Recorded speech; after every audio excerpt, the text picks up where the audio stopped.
Donald Trump's impeachment trial may have ended with an acquittal once again, but the legal fallout is far from over.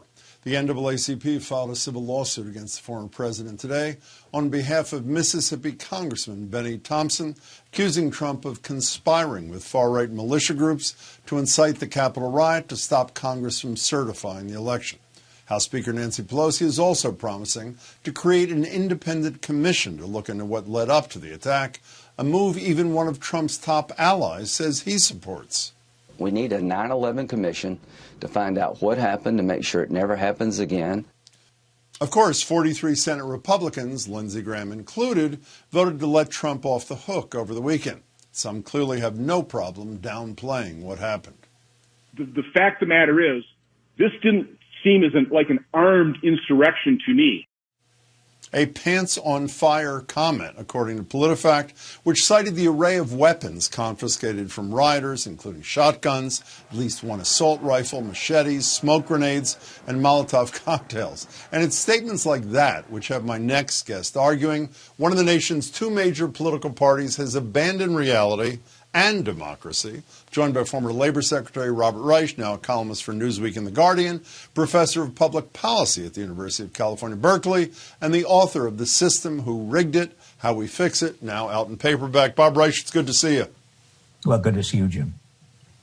So how would you describe the state of our democracy? On one hand, we have a president who actually supports institutions, members of his party in Congress who actually believe he won. On the other hand, we have, almost 150 members of the other party in Congress who think that he didn't win the election. 40% of the rank-and-file Republicans think violence is acceptable if you're not being well represented, and 60% of rank-and-file Republicans saying Donald Trump has got to lead us forward. What is the state of our democracy? Well, the state of our democracy is, I think, very, very fragile right now. Even though Donald Trump is no longer president, one of our two major political parties has gone off the deep end. It's gone rogue. It does not believe in facts. It is a majority of people in that party who call themselves Republicans still believe that the election was stolen. I don't see how a democracy can move forward when that large a percentage of our voting republic, our voting people, believe that the last election was illegitimate. And we have a president, a former president, who is making every effort to continue the mythology about what happened in the last election.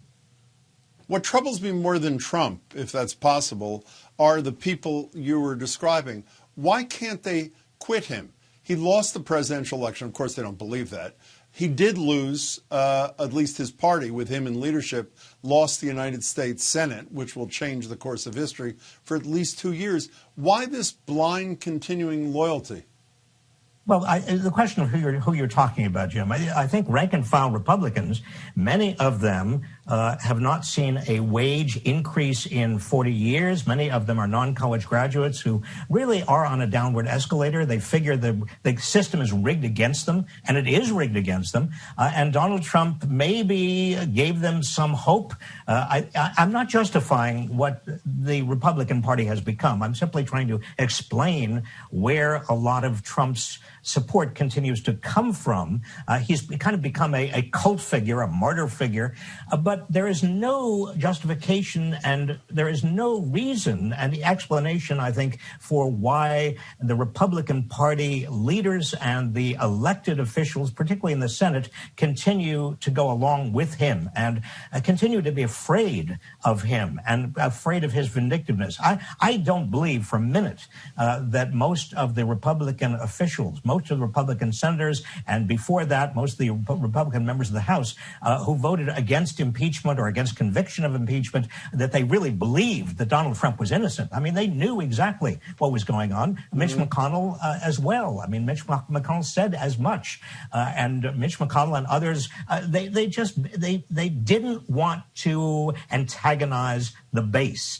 It's kind of a wild Emperor's New Clothes phenomenon here in terms of the base having a view of reality that is completely beyond the kind of flat world reality that Donald Trump has been proclaiming. In fact, it's just an extension of that wild irreality, that wild anti-democratic that sort of authoritarianism.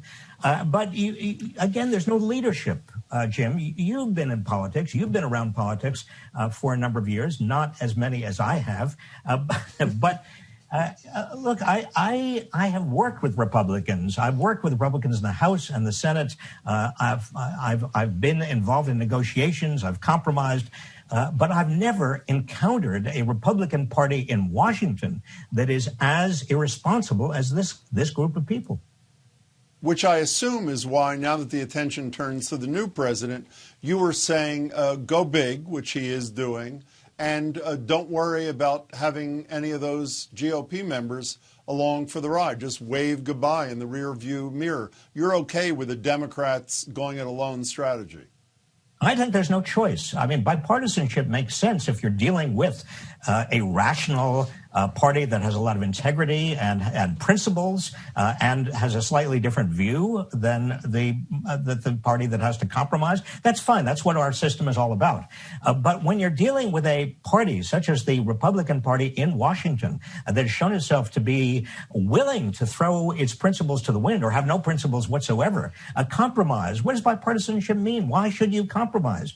I think Joe Biden has the votes he needs to get through almost everything he wants to get through, either on a process called reconciliation, where he can do it with 51 votes, or he can just has the votes to get rid of the filibuster.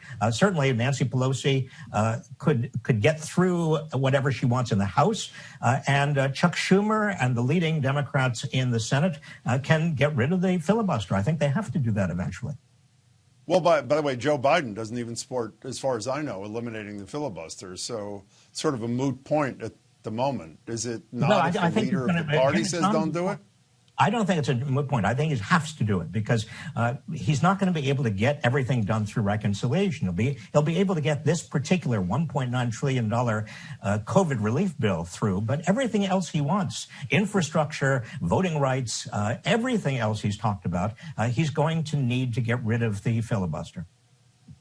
So, Bob Reich, let's put on your economist hat for a moment and talk about whether debt should matter as little to Democrats in 2021 as it mattered to Republicans when they passed the $2 trillion tax break, the bulk of which disproportionately went to the wealthy. $2 billion in COVID relief, $2 billion for the infrastructure. Originally, the president was talking about some sort of tax package. That seems to be backburnered. And as much as $1.7 trillion to eliminate student loan debt up to $50,000. That's $6 trillion just at the beginning. Is that okay if it's not paid for? I think it's perfectly okay. I mean, when we used to, and I subscribed to this notion years ago, that the national debt was a big problem, or at least a potential problem. We had to be very careful about the deficit. We had a big worry about inflation. Well, all of that is no longer necessarily the case. We have huge underused capacity in this country, a lot of unemployment that doesn't even show up in the unemployment figures. A lot of people who have dropped out of the wage force altogether. We've got buildings, entire buildings, and commercial real estate that is empty. I mean, we have so much breathing room in this economy, if you want to put it that way, that we can certainly accommodate a major, big federal spending effort, some of which is actually not just spending, it's investment in the future. Infrastructure, if you do it right, particularly with regard to climate change, that's investment in the future. That helps build the economy in the future, which means that the debt as a percentage of the economy actually shrinks. Do you have Larry Summers' cell phone number, or should I get it to you? No, you don't need to. I think Larry is absolutely dead wrong about this, and I've talked to him about similar issues, and I can't understand why he completely, continues to bang this drum. I mean, it's wrong. It is simply, and it's adding to the public's confusion right now. Bob Reich, you advocate barring Trump from office. Obviously, the Congress blew it by not getting the 67 votes. They couldn't get to the vote to bar him. But a criminal prosecution, which found him guilty under federal law of insurrection or rebellion, inciting it, could lead to him being barred from office. Even if that were to happen, does that in any way dissipate his appeal to the same rank-and-file Republicans we were talking about before, or does it position him as an even more persecuted character, victim, as he says, of the worst witch hunts in American history? Well, there is a danger of making him a martyr, but I think that that danger is sort of kind of small in comparison, Jim, to him continuing to suggest that he's going to run in 2024, which is itself a provocation. I mean, here is a man who denies that he lost the election, who says that actually it was stolen from him, and he's going to run again in 2024. I mean, think of how that keeps alive the anger and the resentment and the potential violence of a lot of his followers.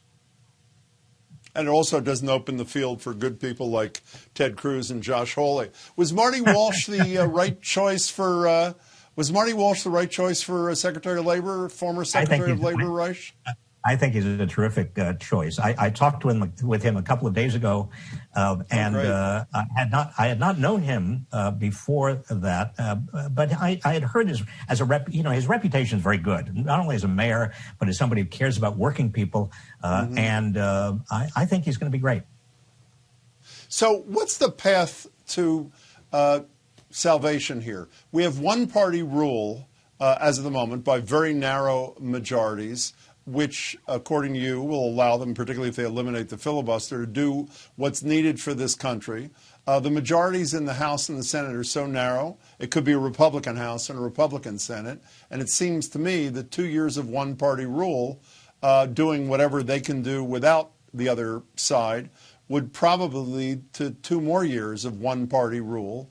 I assume Biden would veto some of this. What's the long-term way out of the wilderness here? I'm not sure, Jim, exactly what the long-term way out, but I can tell you that the way to find the long-term way out is for Biden to be a success, in the sense that his policies, both the COVID relief bill and the infrastructure bill following that, propel the economy forward, create enough jobs that wages actually begin to rise because employers have trouble finding all the people they need. And that increase in wages and increase in jobs propels Biden, not only through the midterm elections, expands the number of Democrats in the House and the Senate.